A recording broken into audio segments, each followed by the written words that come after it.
I recall vividly the precise instant when all my notions about fortitude became void. It was 3 a.m., and I was by myself in the training facility, the quiet so dense it seemed tangible.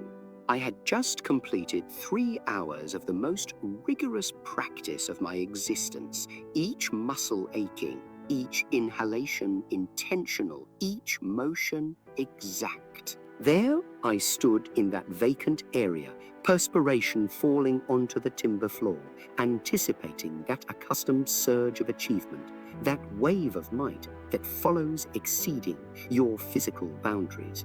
Yet something different occurred. In that deep quiet, I perceived something more frightening than any adversary ever could.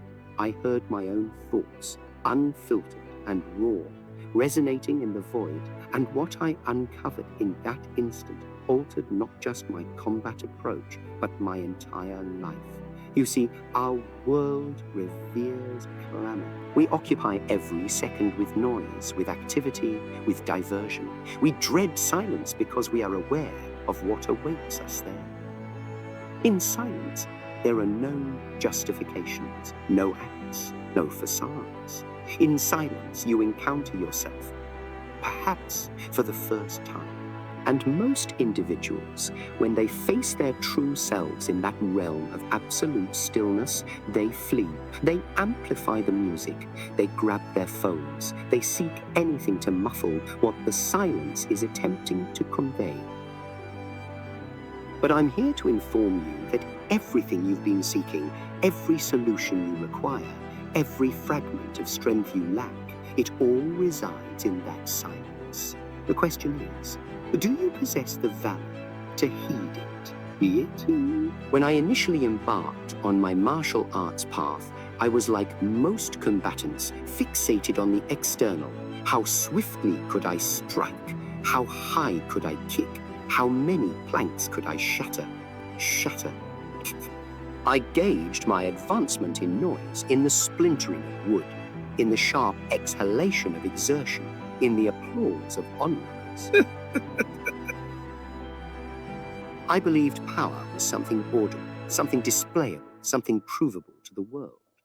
I was mistaken, utterly mistaken.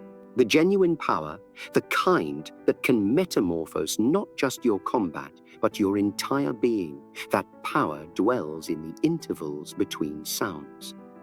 It resides in the pause between inhalation and exhalation. It exists in the moment of tranquility before the attack. It thrives in the silence. I unearthed this truth not in any grand triumph, but in my most significant loss. I was practicing with a master whose name I won't disclose. A man half my size who moved like a shadow and struck like light. I approached him with all my might, every technique I had mastered, every sequence I had practiced thousands of times. But he didn't counter my strength with strength. Instead, he did something that completely undid me. He became still, perfectly, utterly still. And in that stillness, he created a void that my aggression couldn't breach. Every punch I threw seemed to meet only air. Every kick found only emptiness. It was as if he had discovered a realm I wasn't even aware of. When the practice ended, I inquired how he had accomplished it. His response was so straightforward it nearly insulted my intellect. He said, "I listened to the silence between your thoughts. That's where your next action was conceived. That's where your frailty resided. That's where your strength was concealed." That evening, I returned home and sat in absolute silence for the first time in my life.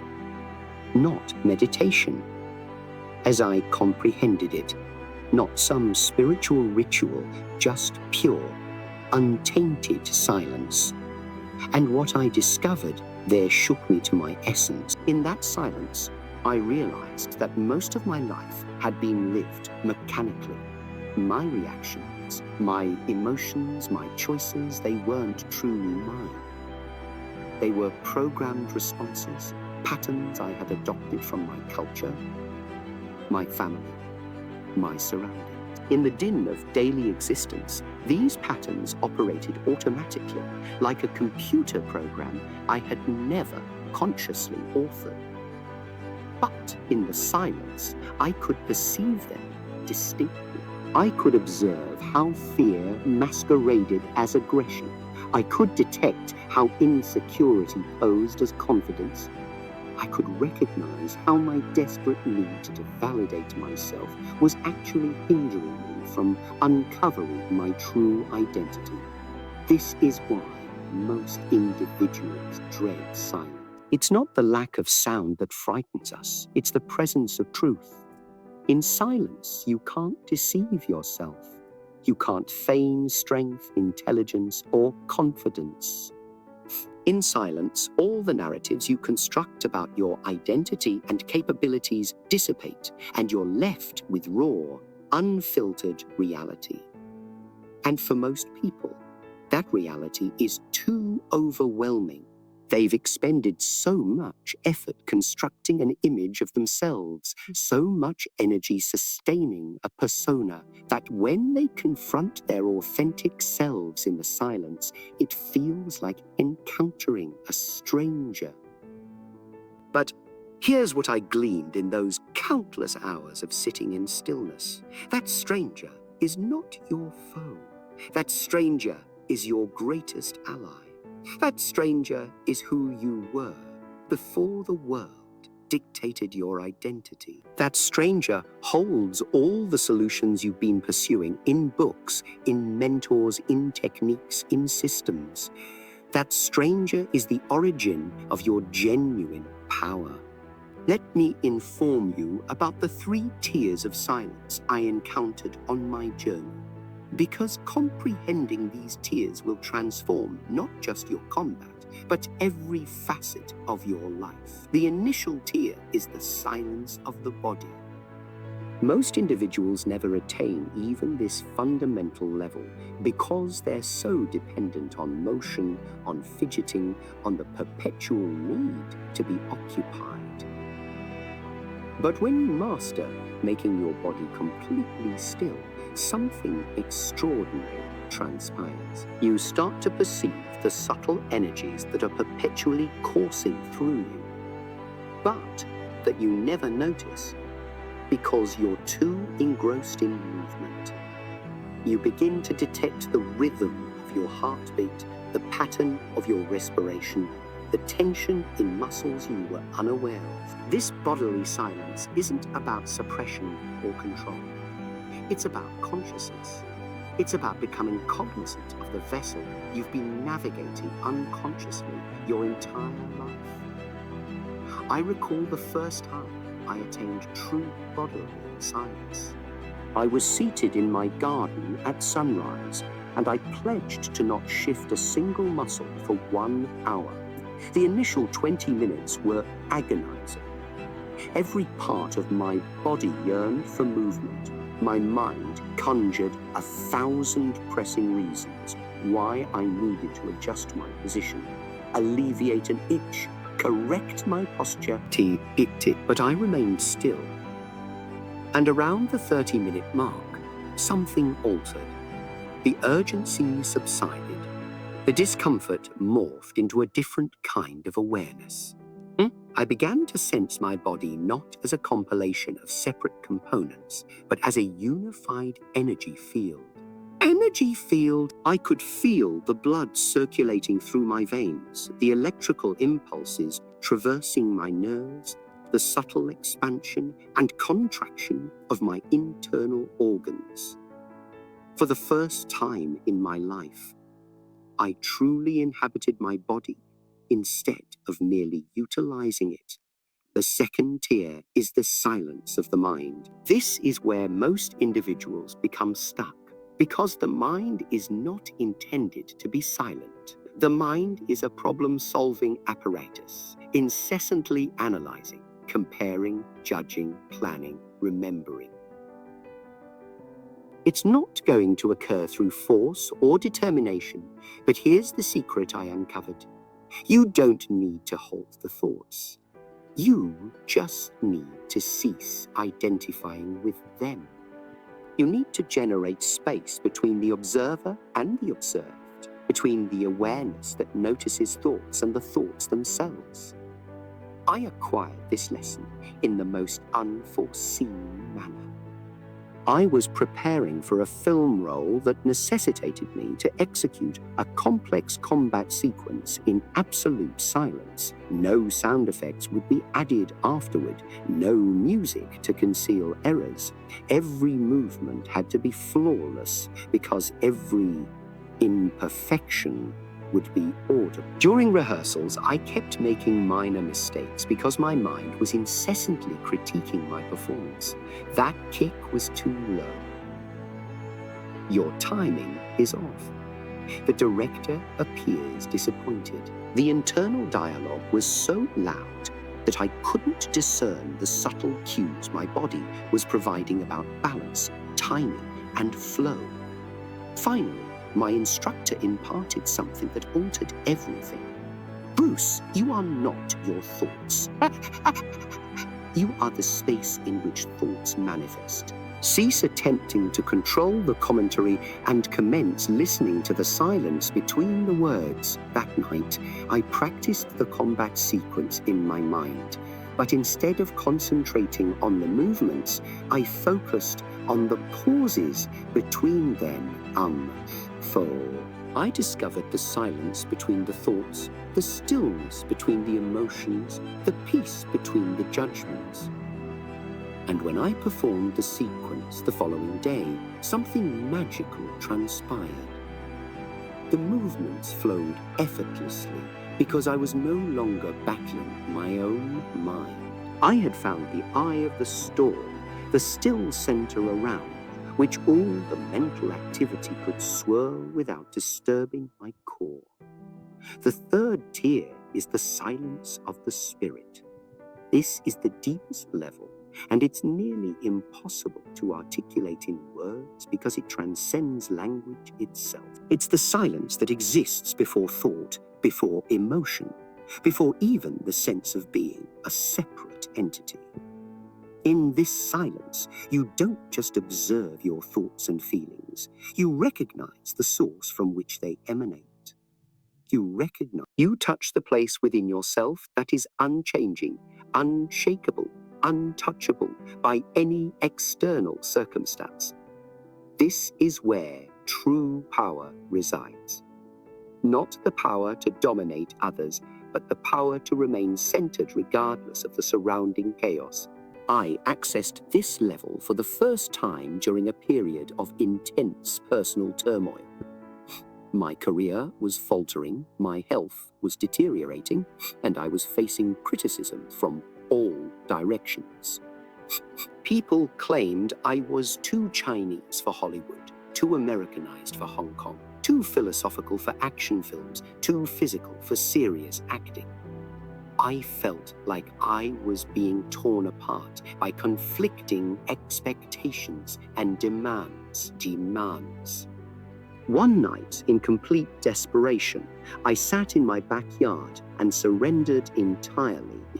I ceased attempting to devise solutions, ceased trying to defend myself, ceased trying to be anything other than what I was in that moment. Confused, hurt, and utterly lost. And in that moment of total surrender, I discovered something I had never before experienced. Silence so profound that it seemed to encompass everything and nothing simultaneously. In that silence, I wasn't Bruce Lee, the martial artist, or Bruce Lee, the actor, or Bruce Lee, the philosopher. I wasn't Chinese or American, successful or failing, strong or weak.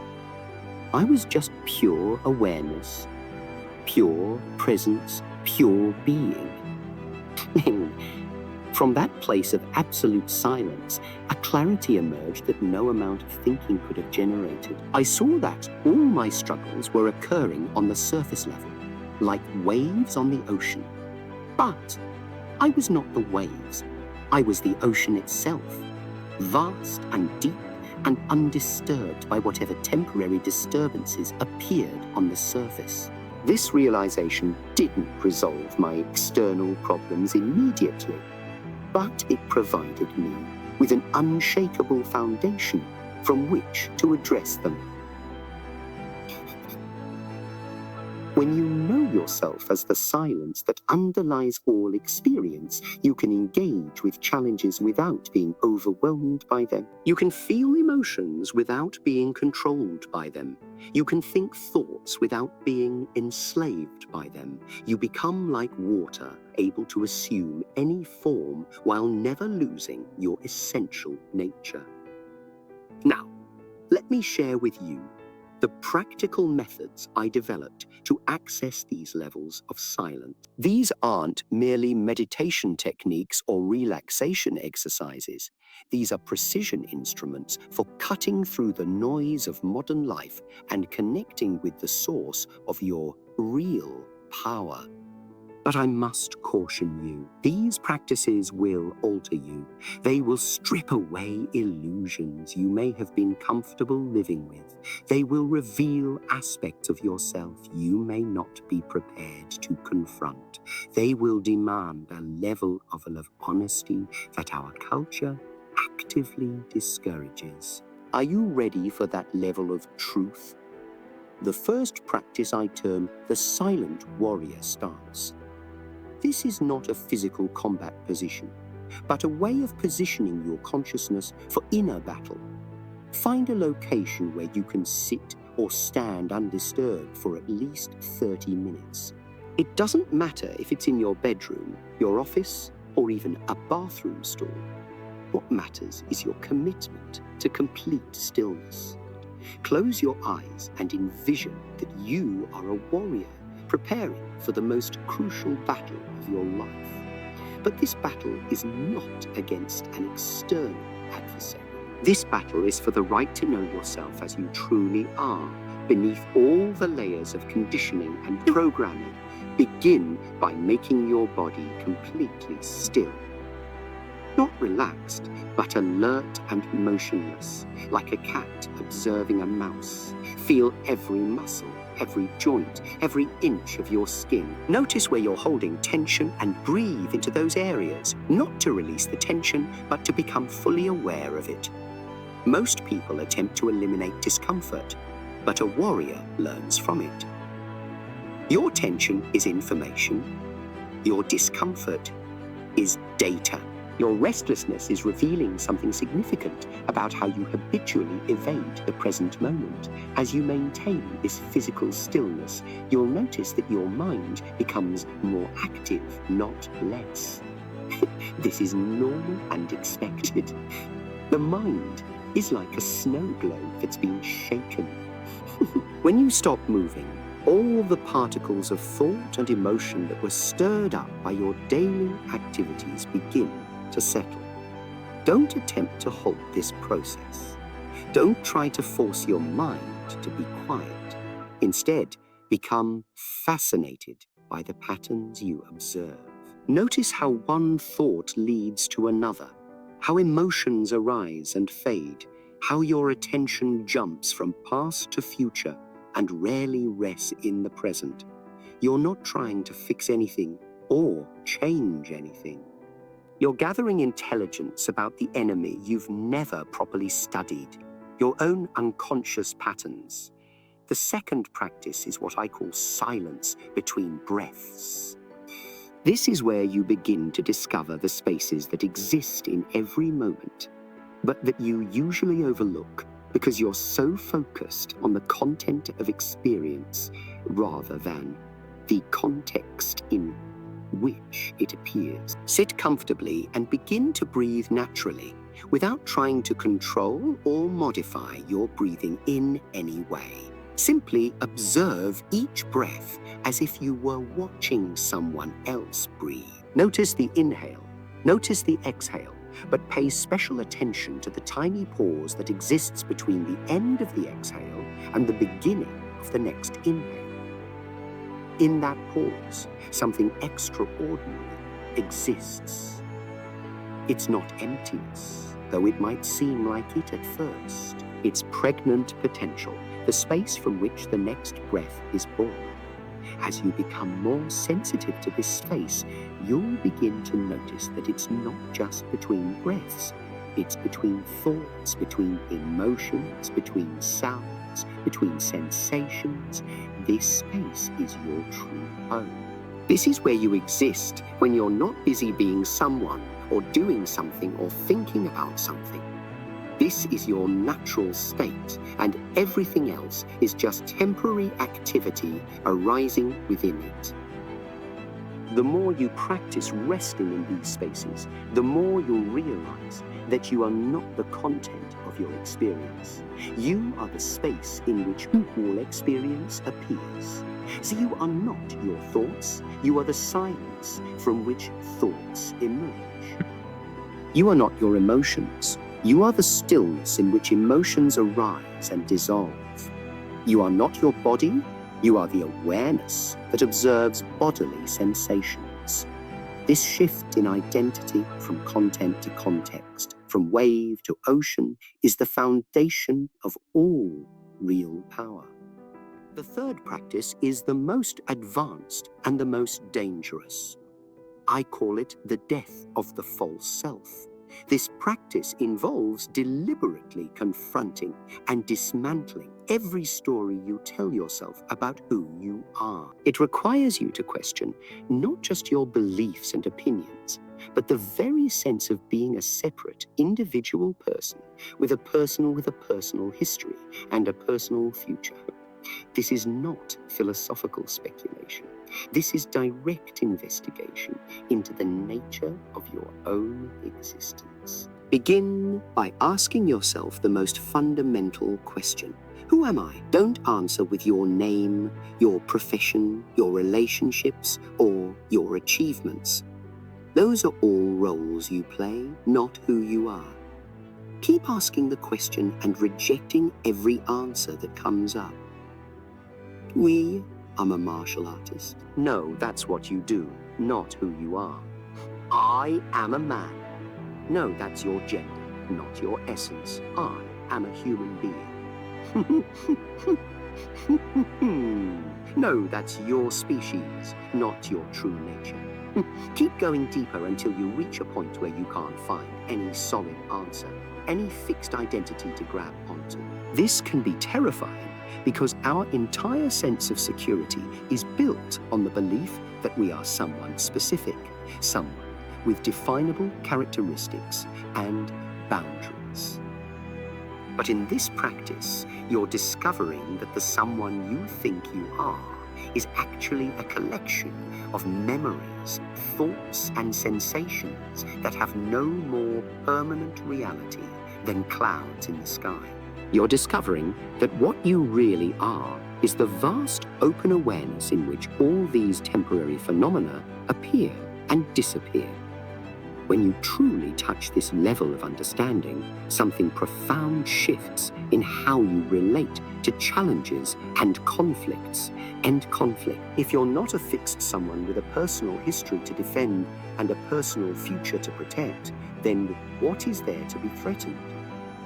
If you're the open space of awareness itself, then what can harm you?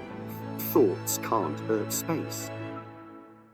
Emotions can't damage awareness. Physical pain can't touch consciousness itself. This doesn't mean you become indifferent to life. On the contrary, you become more alive.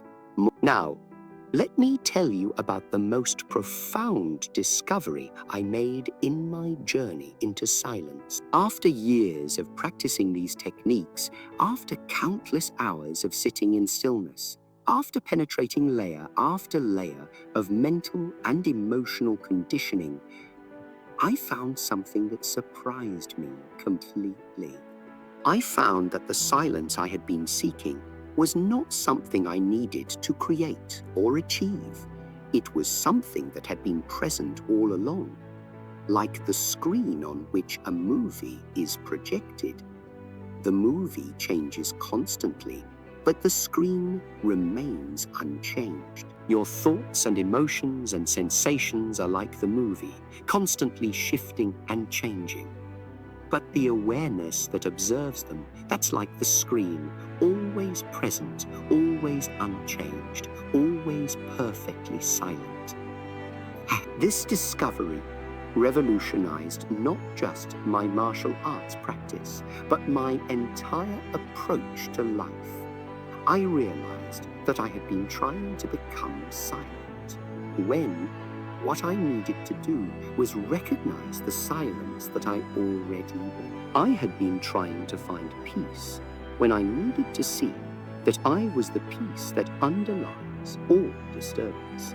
I had been seeking strength, when I needed to discover that I was the unshakable awareness that remains constant through all experiences of weakness and strength. In fighting, this realization gave me an enormous advantage. When you know yourself as the unchanging awareness rather than the changing content of experience, you can't be psychologically manipulated by an opponent. They can't intimidate you because there's no separate self to be threatened. They can't anger you because there's no ego to be insulted. They can't confuse you because you're not identified with your thoughts. You become like a mirror, reflecting whatever comes at you without being affected by it. This is the highest level of martial arts, where you defeat opponents not through superior technique, but through superior being. But the applications extend far beyond fighting. In relationships, when you're rooted in this silence, you can listen without needing to defend your position. You can love without needing to possess. You can engage without losing yourself in the drama. In work, you can perform at your highest level without being attached to results. You can handle criticism without taking it personally. You can face challenges without being overwhelmed by them. In every area of life, you become more effective because you're operating from your true nature rather than from the limited, fearful perspective of the ego. However, I must be completely honest with you about what this journey requires. It's not enough to understand these concepts intellectually. You can read every book on spirituality, attend every workshop on mindfulness, listen to every podcast on consciousness, and still remain trapped in the prison of your own mental noise. The silence I'm talking about can only be accessed through direct experience, and direct experience requires sustained practice, unwavering commitment, and the courage to face whatever you find in the depths of your own being. There will be times when the silence feels empty and meaningless compared to the excitement of mental activity. There will be times when you feel like you're losing yourself, and in a sense, you are. You're losing the false self, the collection of stories and identities that you mistook for who you really are. This can trigger intense fear because the ego will fight for its survival. It will generate thoughts that tell you this practice is dangerous, that you're wasting your time, that you need to get back to real life. But if you persist through these challenges, you'll discover that what you're losing was never real anyway, and what you're gaining is your authentic nature. The path into silence is also the path into solitude, and our culture is terrified of solitude. We've been conditioned to believe that being alone is the same as being lonely, that silence is the same as emptiness, that stillness is the same as stagnation. But true solitude is not isolation from others, it's intimacy with yourself. True silence is not the absence of sound, it's the presence of awareness. True stillness is not the lack of movement, it's the discovery of the unmoving center. from which all movement arises. When you experience success, you can react with pride, which is the voice of your false self, or you can respond from the silence that knows success and failure are both temporary experiences arising in the unchanging awareness that you are. This doesn't mean you become passive or indifferent. Silence is not inaction. In fact, action that arises from silence is far more powerful and effective than action that arises from mental noise. When you act from silence, you act from wisdom rather than reactivity, from love rather than fear, from presence rather than past conditioning. Your actions become precise, appropriate, and effortless because they're aligned with the natural intelligence that emerges when the mind is still. The silent revolution I'm proposing is not about changing the world directly. It's about changing your relationship to the world so profoundly that the world cannot help but respond differently to you. When you're rooted in silence, you become a force for peace without having to preach about peace. You become a source of strength without having to demonstrate your power. You become an agent of transformation without having to try to change anyone else. This is the ultimate martial art, the ability to remain centered in your true nature regardless of what chaos surrounds you. This is the highest form of self-defense, the recognition that what you really are cannot be attacked, cannot be diminished, cannot be destroyed. This is the deepest wisdom, the understanding that all the answers you seek are not found in more knowledge, more techniques, more strategies, but in the silence that is your birthright, your true home, your authentic self. As we reach the end of our journey together, I want you to understand that everything I've shared with you is not really teaching you something new. It's reminding you of something you already know, but have forgotten. The silence I've been describing is not foreign to you. You've touched it in moments of deep absorption, in times of natural beauty, in instances of profound love, in experiences of great art or music. You know this silence intimately, but you've been conditioned to believe it's not important, not relevant to the challenges of daily life. But I'm here to tell you that this silence is the most practical thing you can cultivate. It's the source of all creativity, all wisdom, all genuine power. It's the foundation of all meaningful relationships, all effective action, all lasting peace. It's not separate from your life. It's the very ground of your existence. The answers you've been seeking in books, in teachers, in systems, in techniques, they're all found in the silence that you are.